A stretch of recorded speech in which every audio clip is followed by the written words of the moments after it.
श्री राकेश जैन हमारे साथ हैं। राकेश सर, किस तरह का प्रोडक्ट डिलीवर करते हैं आप? सिटीजन कॉप फाउंडेशन, जिसका जो हमारा मेन मुद्दा है अभी डिस्कस करने का, उसमें भी हम लोग ऐसे मुद्दे उठाते हैं जहां पर कि हम लोगों की सहभागिता के साथ में समाज में कुछ पॉजिटिव बदलाव ला सकें। मुझे एक फीचर बड़ा पसंद आया इसका, लॉस्ट आर्टिकल। जी, ये फीचर है क्या, किस तरह मददगार रहा? क्योंकि हमने सुना है कि आपने बहुत बड़ी कीमत की बात करें तो मोबाइल जो है वो लोगों को मिले। उसका ये फायदा है कि आज की तारीख में हम सिर्फ इंदौर शहर का देखें तो Indore police on an average 300 mobile प्रति माह खोज करके या चोरी गए मोबाइल को रिकवर करके लोगों के चेहरों पर खुशियां लाती है। जो प्रोजेक्ट समाज इतने हैं, जिस तरह के कोई नए प्रोजेक्ट पे काम चल रहा है अभी? हाँ, हम लोग अभी जो है पर्यावरण संबंधित किसी प्रोजेक्ट पे काम कर रहे हैं। जैसे हम अपने बच्चों का हेल्थ रिकॉर्ड मेंटेन करते हैं, उस तरह से अपने लगाए हुए पेड़ों को भी बच्चों की तरह ट्रीट करते हैं, उसका हेल्थ रिकॉर्ड मेंटेन करें।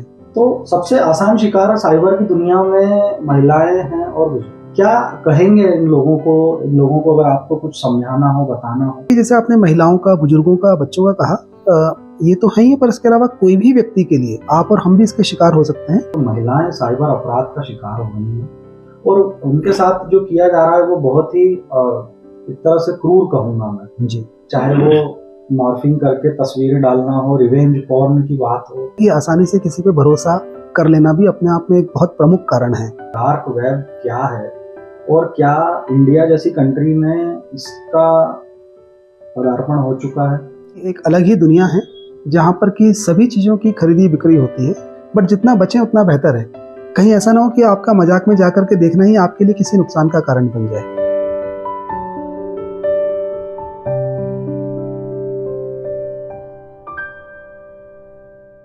नमस्कार दोस्तों, मैं हूं Nitin Jain. True talk with NJ के इस खास एपिसोड में आज हमारे साथ इंटरनेट की दुनिया में कामकाज करने वाले एक ऐसे शख्स मौजूद हैं जिन्होंने न सिर्फ अपने काम से बल्कि अपने काम के जरिए लोगों की मदद कर समाज के लिए कुछ ऐसी एप्लीकेशन बनाकर बेहतरीन काम किया है जिसकी वजह से लोगों को मदद मिलती है।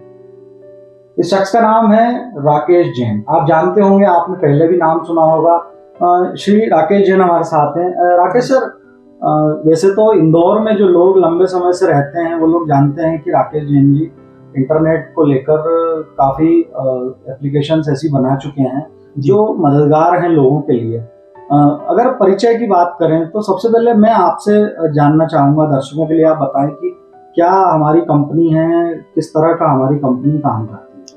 जी, वैसे तो मैं बताना चाहूँगा कि मैं पिछले करीब 25-30 सालों से एक आईटी फर्म चला रहा हूँ, इन्फोक्रेट्स वेब सॉल्यूशंस के नाम से। बट पिछले करीब 12 सालों से सिटीजन कॉप का जब से इवॉल्वमेंट हुआ है तो एक सिटीजन कॉप फाउंडेशन नाम की एनजीओ के मार्फत भी समाज के हित में जितने भी काम हो सकते हैं पब्लिक के जुड़ाव के साथ में, क्योंकि किसी भी अच्छे काम को शुरू करना और उसको अंजाम तक पहुँचाने में पब्लिक पार्टिसिपेशन बहुत अहम भूमिका निभाता है। तो सिटीजन कॉप एक ऐसा ही एक जिम्मेदार नागरिक की भूमिका निभाता है। राकेश सर, मैं जानना चाहूँगा कि आपकी जो कंपनी है वो किस तरह के सॉल्यूशंस उपलब्ध कराती है वेब की दुनिया में, जिसको हम बहुत सरल शब्दों में अगर हम हमारे दर्शकों को आप पहुंचाना चाहें, किस तरह का प्रोडक्ट डिलीवर करते हैं आप? हम लोग किसी भी तरह के सॉफ्टवेयर के सॉल्यूशंस हम लोग देते हैं, जिसमें खासतौर पे मोबाइल एप्लीकेशंस होती है। ये हम लोग जो आईटी फर्म के मार्फत जो हम लोग करते हैं। और सिटीजन कॉप फाउंडेशन, जिसका जो हमारा मेन मुद्दा है अभी डिस्कस करने का, उसमें भी हम लोग ऐसे मुद्दे उठाते हैं जहाँ पर कि हम लोगों की सहभागिता के साथ में समाज में कुछ पॉजिटिव बदलाव ला सकें। जैसा कि हमने देखा और सुना है कि सिटीजन कॉप जब बनी तो उसकी शुरुआत इंदौर से हुई। जी। तो सिटीजन कॉप आज की तारीख में इंदौर और मध्य प्रदेश सहित क्या और भी कई राज्यों में मौजूद है? क्या कौन कौन से राज्यों ने इसे अडॉप्ट किया है? उसी नाम से, अलग अलग नामों से क्या स्थिति है? जी, सिटीजन कॉप एक कॉमन नाम से ही एप्लीकेशन है जो कम से कम 5 राज्यों में तो अभी कार्यरत है और करीब करीब 55 से 60 जिलों की पुलिस और वहाँ के प्रशासन इसको यूज़ करते हैं। इसके साथ ही BPRND जो भारत सरकार गृह मंत्रालय का जो विभाग है, उन्होंने इसे एक आदर्श एप्लीकेशन करार देते हुए सभी राज्यों के जितने भी DGPs हैं उनको ये रिकमेंड भी किया है कि उन्हें इस तरह की एप्लीकेशन सिटीजन कॉप को यूज़ करना चाहिए, जिसपे किसी भी तरह का कोई आर्थिक वहन भी नहीं होता है, क्योंकि ये फाउंडेशन की तरफ से एक निःशुल्क सेवा समाज के लिए, देश के लिए दी गई है। राकेश जी, जैसे कि सिटीजन कॉप के बारे में कई फीचर्स होते हैं, पर मुझे खासतौर पर मेरी अगर बात करें तो मुझे एक फीचर बड़ा पसंद आया इसका, लॉस्ट आर्टिकल। जी। ये फीचर है क्या किस तरह मददगार रहा, क्योंकि हमने सुना है कि आपने बहुत बड़ी कीमत की बात करें तो मोबाइल जो है वो लोगों को मिले, क्या रहा है, कैसे ये मददगार हुआ, किस तरह लोगों के लिए हेल्पफुल रहा है? जैसे हम लोग देखते हैं कि तकनीक का छोटा सा इस्तेमाल भी कोई बहुत बड़े परिवर्तन ला सकता है। तो जब हम लोगों ने इसे 2015 के आसपास जब लॉन्च किया था इस फीचर को, उसके पहले जब भी आपका कोई मोबाइल गुम था या चोरी हो जाता था, तो आपको संबंधित थाने में जाकर के एक सिंपल शिकायत करना होती थी और वो एक पेपर पे एक पावती मिल जाती थी। उसके लिए परेशानी होती थी, आदमी को इंतजार करना पड़ता था, कुछ ऊपर नीचे भी सब चीज़ें होती थी और उसका कोई रिकॉर्ड भी नहीं रहता था। वो सिर्फ लोग इसलिए यूज़ करते थे कि उसको डुप्लीकेट सिम इश्यू हो जाए। बट जब से सिटीजन कॉप में इसकी शिकायत होना शुरू हुई, तो ना सिर्फ लोगों के लिए घर बैठे आसान हो गया ये चीज़ें, बल्कि उसके IMEI नंबर के थ्रू वहाँ की संबंधित जिले की पुलिस या क्राइम ब्रांच जो है उन मोबाइल को सर्च करने में भी उसका उपयोग करने लगी।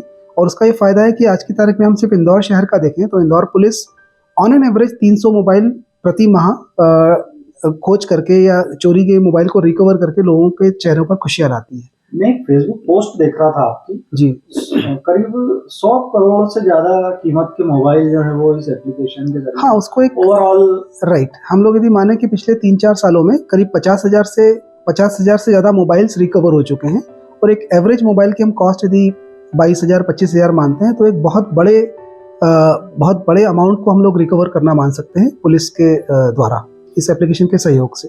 सिटीजन कॉप के बाद अगर हम आगे बढ़ें तो ऐसी कौन सी ऐप है जो समाज के लिए बहुत मददगार रही, जो आपने बनाई है? इसके अलावा 2-3 अलग-अलग मुद्दों को हमने और टच किया था, जिसमें हमने देखा था कि जो भोजन की अन्न की जो बर्बादी होती है उसको रोकने के लिए आहार नाम का एप्लीकेशन हम लोगों ने उस समय तत्कालीन संभागायुक्त महोदय के साथ में हम लोगों ने इसे चालू किया था।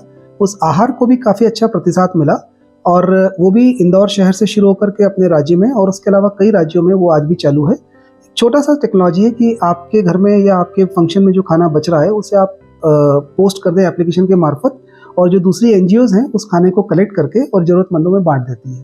तो ना सिर्फ खाने की बर्बादी को रुकती है बल्कि किसी भूखे के पेट में खाना भी जाता है।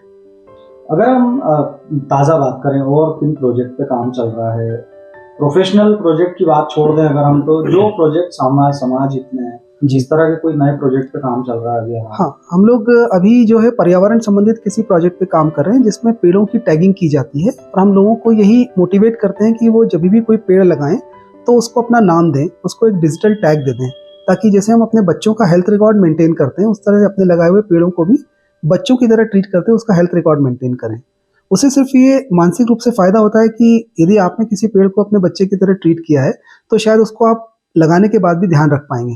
अदरवाइज अमूमन ये देखा गया है कि वृक्षारोपण के दौरान वर्षा के सीजन में लोग पेड़ लगाते हैं और बाद में भूल जाते हैं। तो सर्वाइवल रेट को बढ़ाने के लिए हम लोगों ने ट्री टैगिंग को प्रमोट करने की कोशिश की।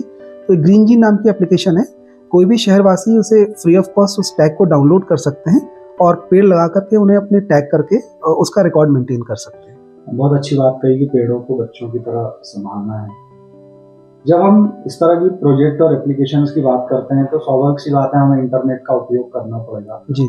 जैसे ही हम इंटरनेट की दुनिया में जाते हैं तो तकनीक अब इस तरह हावी हो रही है कि कई बार हम जिस तरह की सहमति हमसे इंटरनेट यूज करने के दौरान मांगी जाती है हम उसे किनारे नहीं कर सकते, हमें वो सहमति देना पड़ती है जी। ये क्या है, ये कैसे बच सकते हैं, क्या कोई तरीका है इसका? उदाहरण के लिए मैं कोई एप्लीकेशन इस्तेमाल करता हूँ तो सबसे पहले वो मेरे मोबाइल में जाने की परमिशन मांगता है, फोटोज मेरे इनबॉक्स और कई तरह की परमिशन मांगता है, तो क्या इससे कोई बचने का तरीका है? As a technical person, as a app developer company, मैं बताना चाहूँगा कि इससे बचना तो संभव नहीं है, क्योंकि अमूमन जो भी आप एप्लीकेशन यूज़ करते हैं, जैसे हम व्हाट्सएप की बात करें तो व्हाट्सएप के थ्रू आप आपकी फ़ोटो गैलरी में कोई चीज़ सेव भी कर सकते हैं, वहाँ से कोई चीज़ अटैच भी कर सकते हैं, वहाँ से किसी को कॉन्टैक्ट या कोई मैसेज फॉरवर्ड भी कर सकते हैं, नया कॉन्टैक्ट ऐड भी कर सकते हैं। तो इन सब के लिए मोबाइल में जाने के लिए आपके कॉन्टैक्ट्स, आपकी फ़ोटो गैलरी या इन सब की या आपके माइक को यूज़ करने की परमिशन, ये सब देना ज़रूरी हो जाता है। यदि हम देखेंगे कि इनका यूज़ नहीं करते हुए कोई एप्लीकेशन होगी तो शायद वो हमारे किसी काम की नहीं होगी। हाँ, सोचने वाली बात ये ज़रूर है कि जो ऐप डेवलपर कंपनी है या जिन्होंने इस ऐप को प्रमोट किया है, उनका प्रोफाइल और उसके रिव्यूज़ को जरूर चेक करना जरूरी है, क्योंकि परमिशन तो सभी ऐप मांगेगी, पर किस पे भरोसा करें और ना करें, इसके लिए ऐप के रिव्यूज़ और डेवलपर की इंफॉर्मेशन को जानना यूज़र के लिए काफ़ी अहम भूमिका निभाता है। किन बातों की सहमति देनी है क्या नहीं देनी है? क्या इस तरह के ऑप्शन अवेलेबल होते हैं कस्टमर के पास? हाँ, पर यदि हमने किसी सिलेक्टिव ऑप्शन को यदि इनेबल या डिसेबल किया तो कई बार ऐप काम करना बंद कर देती है, क्योंकि ऐप जो है गूगल की भी आजकल पॉलिसीज ये काफ़ी स्ट्रांग हो गई है और एप्पल की पॉलिसी तो पहले से ही काफ़ी स्ट्रांग थी। तो यदि वो परमिशन को यूज़र ने नहीं दिया है तो वो ऐप डिसेबल हो जाती है। तो वैसा कर पाना जो है वो ऑप्शनल तरीके से संभव नहीं है। एक अहम मुद्दा आता है कि जैसे ही हम साइबर की दुनिया में कदम रखते हैं, साइबर अपराधों से हमारा वास्ता पड़ने लगता है। बचना अब लगभग नामुमकिन हो गया। कहीं ना कहीं कोई ना कोई किसी न किसी तरीके से शिकार हो जाता है। कई बार लोग ट्रोलिंग का शिकार हो जाते हैं, कई बार लोग फाइनेंशियली शिकार हो जाते हैं। तो सबसे आसान शिकार साइबर की दुनिया में महिलाएं हैं और बुजुर्ग। जी, क्या कहेंगे इन लोगों को अगर आपको कुछ समझाना हो, बताना हो, वो कौन सी ऐसी बातें हैं जब आप इंटरनेट की दुनिया में कदम रखते हैं तो आप बच सकते हैं इस तरह के? मुझे लगता है कि जैसे आपने महिलाओं का, बुजुर्गों का, बच्चों का कहा, ये तो है ही, पर इसके अलावा कोई भी व्यक्ति के लिए आप और हम भी इसके शिकार हो सकते हैं। और जो मुझे इसके मूल कारण लगते हैं वो एक तो आसानी से किसी पे भरोसा कर लेना, या लालच, और या फिर अज्ञानता। इन 3 मुख्य कारणों के कारण ही कोई भी व्यक्ति, चाहे आप हो, चाहे मैं हूं, चाहे कोई महिला हो, युवती हो या बुजुर्ग हो, वो उस झांसे में आते हैं। तो यदि हमने अज्ञानता हमारी अज्ञानता का ही वो या फायदा उठाती हैं या किसी तरह का लालच देती हैं, या फिर अचानक से कोई युवती या कोई लड़की किसी पे भरोसा करने लगती है और अपनी कुछ क्रेडेंशियल, अपनी कोई कॉन्फिडेंशियल इन्फॉर्मेशन शेयर कर देते हैं। घूम फिर के यदि आप साइबर अपराधों के बारे में देखेंगे तो काम करने के तरीके, अपराध के तरीके जरूर बदलते हैं, पर उनके मूल मुद्दे इन 3-4 चीजों के आसपास ही घूमते रहते हैं। साइबर अपराध की बात करें तो लोगों के जहन में आता है कि भाई कोई आपके बैंक का पैसा निकाल लेगा, किसी तरह से आपके फेसबुक पे कुछ मटेरियल डाल देगा। फाइनेंशियल अपराधों को ज्यादा गंभीरता से लिया जाता है। जी क्या साइबर अपराध में भी लगातार परिवर्तन हो रहा है? क्या चेंजेस आ रहे हैं? जी, अगर हम 1 दशक पहले की बात करें तो किस तरह का अपराध था और आज क्या है, और आने वाले दशक में किस तरह का अपराध होगा? थोड़ा सा आप इस बारे में बताएं। देखिए, पहले तो सिर्फ इंफॉर्मेशन शेयरिंग के बेसिस पे अपराध होते थे। डेफिनेटली जैसे मैंने कहा, मॉडस ऑपरेंडी जो है अपराधियों की बार बार चेंज होती है, समय के साथ साथ चेंज होती है, लोगों की अवेयरनेस बढ़ने के कारण चेंज होती है। जैसे एक तरह से उनका एक बिजनेस मॉडल है ये, कि एक बार मॉडल कोई पॉपुलर हो गया तो उसको दूसरे तरीके से करते हैं। आजकल इन दिनों डिफेमेशन की चीज़ें बहुत ज़्यादा चल रही हैं, कि आपकी अज्ञानता और आपके डर का फ़ायदा लेते हुए आपकी बॉडी का चेहरा या कहीं से मॉर्फिंग कर लिए और आपको डराने की कोशिश करी कि आपको डिफेम कर देंगे। तो यदि आपको इतना कॉन्फिडेंस है, यदि आपके क्रेडेंशियल स्ट्रांग है, आपने सिक्योरिटीज़ को इनेबल कर रखा है, तो इनसे घबराने के बजाय आपको पुलिस की सहायता लेना चाहिए और ऐसे लोगों के बारे में के अगेंस्ट में एक्शन लेने की कोशिश करना चाहिए। जनरली जब भी डिफेमेशन की बात आती है तो आदमी उसको एकांत में, अकेले में उसको सेटल करने की कोशिश करता है, और यहीं पर वो चूक होती है और उस अज्ञानता का, उस डर का फायदा अपराधी उठाने की कोशिश करते हैं। राकेश जी, मैंने अभी कुछ दिन पहले एक सीरीज देखी थी, पिछले साल नेटफ्लिक्स पे, जामताड़ा जी साइबर अपराध करने वाले एक ऐसे गांव की कहानी, जहां के बच्चे 9वीं 10वीं 5वीं पढ़े हुए हैं और वो वहां पे खेतों से बैठ के कॉल करते हैं और फोन लगाते हैं, डराते हैं लोगों को, झूठ बोलते हैं, बैंकिंग ऑफिसर बन के कॉल करते हैं और लोगों की खाते से, जेब से, पॉकेट से, वॉलेट से पैसा चला जाता है। जी, क्या ये मान सकते हैं हम कि वाकई में इतना सब होने के बाद, इतना वक्त गुजरने के बाद, हमारी जो साइबर सिक्योरिटी है, हम उसे पुलिस स्तर की बात करें, थोड़ा सा हम पीछे हैं? मैं इसको नहीं मानता। मुझे ऐसा लगता है कि साइबर सिक्योरिटी तो काफ़ी हद तक ठीक है। हाँ, 2 बातें जो आपने बोली कि कुछ तो लोग इसको इंडस्ट्री की तरह यूज़ कर रहे हैं। जिस वेब सीरीज़ का आपने जिक्र किया, झारखंड, बिहार के कुछ एरियाज़ में, वहाँ पर इसको इंडस्ट्री की तरह यूज़ करते हैं। मतलब this is real creativity but destructive creativity, I would say, कि वो लोग उसको सकारात्मक ढंग से यूज़ करें तो उनके दिमाग का बहुत अच्छा इस्तेमाल कर सकते हैं, बट वो करते हैं। बट मुझे लगता है इसमें टेक्निकल फ्लॉ होने के बजाय वही जो लोगों की अज्ञानता और लालच का फ़ायदा उठाने की कोशिश करते हैं। तो तकनीक के एंगल से तो आपके मोबाइल्स भी सिक्योर्ड हैं, सबके लैपटॉप सिक्योर्ड होते हैं, पुलिस पूरी तरह से तकनीक का सहारा लेती है और 2 कदम आगे चलने की कोशिश करती है, बट लोगों का उसमें झांसे में आने का मुख्य कारण उनकी अज्ञानता है या लालच। एक और चीज़ है कि साइबर अपराध की बात करें तो महिलाएं साइबर अपराध का शिकार हो रही हैं और उनके साथ जो किया जा रहा है वो बहुत ही एक तरह से क्रूर कहूँगा मैं। जी, चाहे वो मॉर्फिंग करके तस्वीरें डालना हो, रिवेंज पॉर्न की बात हो, जी या किसी रिलेशन में आप हैं और वो टूट गया, उसके बदले बदला लेने के लिए जब हम कोई कार्रवाई करते हैं, कई बार लोग कर देते हैं। महिलाओं के लिए क्या कहेंगे आप, खास तौर पे वो महिलाएं जो कई बार किसी रिलेशन में होती हैं और जब वो रिलेशन टूट जाता है तो उनके साथ तो बहुत ही बुरा व्यवहार होता है और उसके लिए साइबर क्राइम का इस्तेमाल किया जाता है, उनके लिए आपके क्या सजेशन है? मैंने जैसा इस पहले की बात में भी एक मुद्दा जिक्र किया कि आसानी से किसी पे भरोसा कर लेना भी अपने आप में एक बहुत प्रमुख कारण है। बड़ा ऑब्वियस भी है, जब आदमी किसी के साथ इमोशनली इन्वॉल्व होता है तो भरोसा भी हो ही जाता है। बट मुझे लगता है कि एक लिमिट सेट करना चाहिए हर व्यक्ति को, चाहे वो पुरुष हो चाहे महिला हो, कि किस लेवल की इन्फॉर्मेशन शेयर करें, कुछ ना करें। कई बार ऐसे इंटीमेट फोटोग्राफ्स लोग भावनाओं में आकर शेयर कर लेते हैं और उसके कॉन्सिक्वेंसेस को नहीं समझ पाते। मतलब इवन यहाँ तक तो मैंने देखा है कि हस्बैंड वाइफ भी आपस में कुछ ऐसी चीज़ें बाद में डिफेमेशन के लिए यूज़ करने लगते हैं। है अनएथिकल, बट अब साइबर की दुनिया में साइबर क्राइम तो वहाँ पर एथिक्स की तो हम बात कर ही नहीं सकते, सिर्फ अपनी सुरक्षा की बात कर सकते हैं। तो कोशिश करें कि आपसे संबंधित कोई बहुत गोपनीय या कुछ ऐसी इंटीमेट चीज़ें आप किसी से भी शेयर ना करें, या किसी पे भी भरोसा करें तो उस लेवल पे जाने की बात करें जहाँ पर कि भरोसा टूटने की संभावना बहुत कम हो।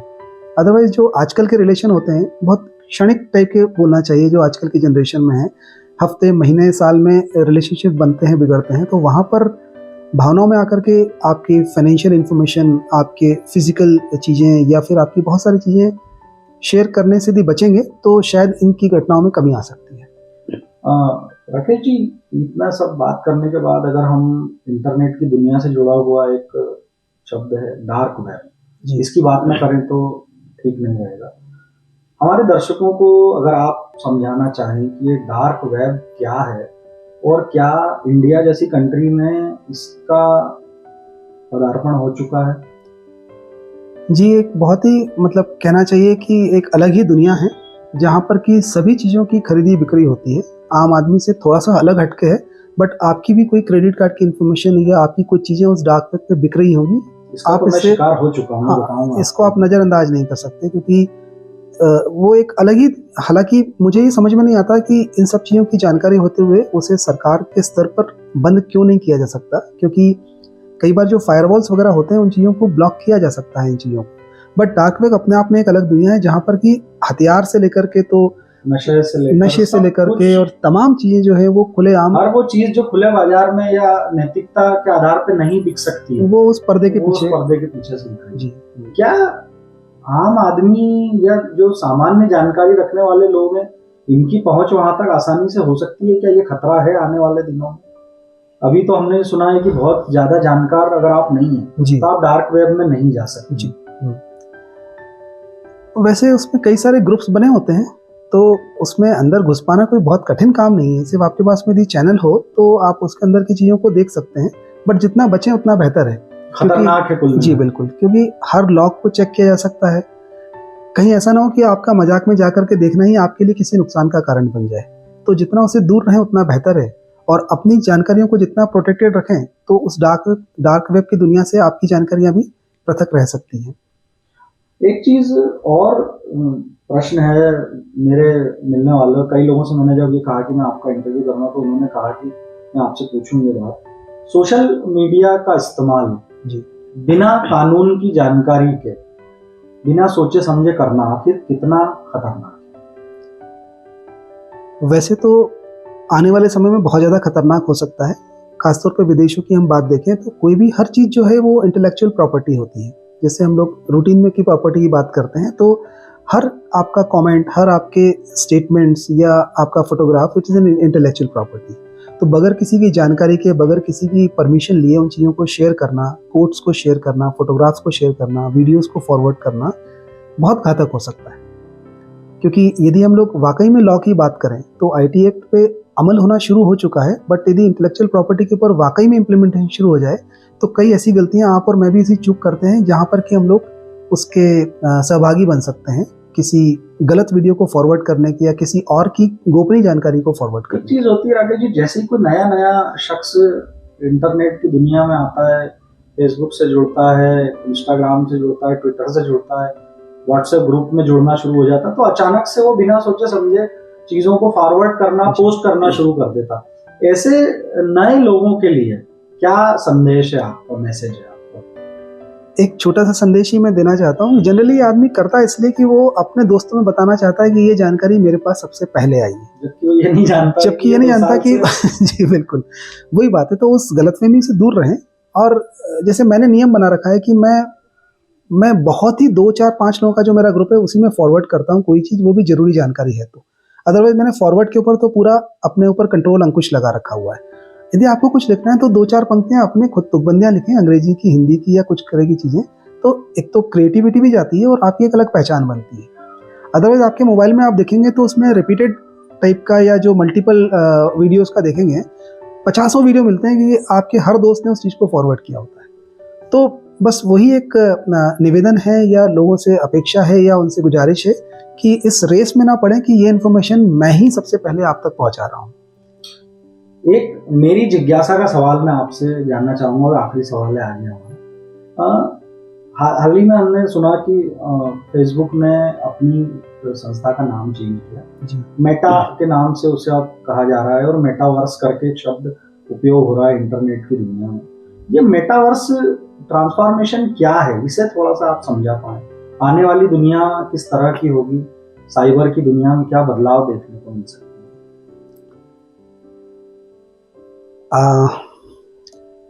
नाम का बदलाव का तो खैर वो बहुत सारे कानूनी विषय भी होते हैं, उसके कारण से भी होता है, तो उस पर कुछ भी टिप्पणी करना मेरे शायद अधिकार क्षेत्र के बाहर है। क्या है आने वाले समय में, क्या आइडिया? मतलब जनरली आने वाले समय में यूजर का बिहेवियर ही बिकने वाला है, जो आज भी बिक रहा है। तो आप कोई भी चीज यूज करते हैं, वही चीजें कहीं ना कहीं किसी तरह से वो बड़ी बड़ी कंपनीज तक वो सेल होंगी। आपका इंटरेस्ट किस चीज में है, आपको कौन से वीडियोस देखना पसंद है, आपको कौन से गाने सुनना पसंद है, आप कौन से प्रोडक्ट सर्च करते हैं, वो सब चीज़ें यूज़र बिहेवियर के बेसिस पे होने वाली हैं। और ये सब चीज़ें जो हैं, जितने भी बड़े बड़े पोर्टल्स और जो हमारी आदतों में बन चुका है, सुबह उठते से हम लोग जो चीज़ें देखते हैं, वो सिर्फ हमारा पूरा बिहेवियर का निचोड़ हम उन पे डाल रहे हैं ताकि हमारी हर चीज़ को वो कंट्रोल कर सकें। ये भी कहा जाता है कि आने वाले समय में जंग हथियारों से नहीं, इंटरनेट की दुनिया से लड़ी जाएगी। डेटा जो है वो बड़ा हथियार होगा जी।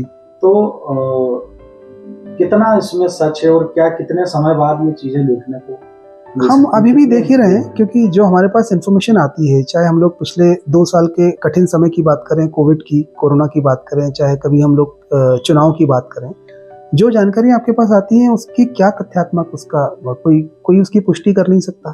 तो वो एक तरह से जंग ही है ना, कि किसी का माइंडसेट आप चेंज कर रहे हैं, एक ऐसा नैरेटिव सेट कर रहे हैं कि कोई आदमी अच्छा है या बुरा है, सिर्फ आप उसके थ्रू, सोशल मीडिया के थ्रू प्रमोट कर रहे हैं और लोग उस पर भरोसा करने लगते हैं। तो मुझे ऐसा लगता है कि कोई एक फैक्ट चेकिंग टाइप का होना चाहिए। कई सारे टीवी चैनल्स में मैंने देखा कि उन वीडियोस का, वायरल वीडियो का फैक्ट चेक करते हैं। इस तरह का कोई एक सिस्टम होना चाहिए कि उसको एक टेस्टिंग में लगा दें कि यार ये फैक्ट है या नहीं है, चाहे किसी को डिफेम करने के लिए किया गया हो या किसी को एक्स्ट्रा प्रोजेक्ट करने के लिए किया गया हो। तोड़ मोड़ के चीज़ें बना दी जाती हैं और लोग जो है, मामूली जनता उसको जो है, आम जनता उसको यकीन करने लगती है। तो ये जंग ही तो है ना, अभी शुरू हो चुकी है वो जंग। तो राकेश जी, हमसे बात करने के लिए बहुत बहुत शुक्रिया। ये थे इन्फोक्रेट्स वेब सॉल्यूशंस के राकेश जैन जी, जिन्होंने हमसे इंटरनेट की दुनिया से जुड़ी कई गंभीर मुद्दों पर अपने विचार रखे और हमारे दर्शकों के लिए अपनी वो राय हम तक साझा की जो कहीं ना कहीं लोगों के लिए इंटरनेट की दुनिया में नुकसान से बचने में मददगार होगी। मेरे साथी देवेंद्र मालवीय के साथ ट्रू टॉक के लिए नितिन जैन।